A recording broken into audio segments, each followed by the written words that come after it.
For our next pattern, we're going to be doing crossovers leading the lady into an underarm turn. So we're starting with our basic cha-cha, which is side, rock, step, cha-cha-cha. We're going to do 3 crossovers. We step 1, cha-cha-cha, 2, cha-cha-cha, 3, and cha-cha-cha. Now at this point, what the man does is he raises his left hand. And he's going to be just rocking back with his right foot going into a basic.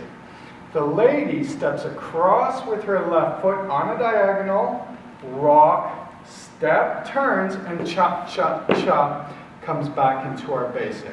So we're going to take it from our 3rd crossover. So rock, step, and cha-cha-cha. The man raises his left arm, the lady turns, rock, step, and cha-cha-cha. Now for the ladies, this is considered a 3-point turn. So the idea again is from a crossover, rock, step, cha-cha-cha. Melina's going to take 1 step, and you notice she's on a diagonal here, and we have an expression toes and nose. Now she's going to turn, here's our 2nd, and you notice that her toes are pointing diagonal wall, and come back to center, cha-cha-cha. Okay? So we'll do the whole pattern. We're starting with a basic, 1, 2, 3, and cha-cha-cha. 1, cha-cha-cha, 2, and cha-cha-cha, 3, and cha-cha-cha, rock, step, and cha-cha-cha.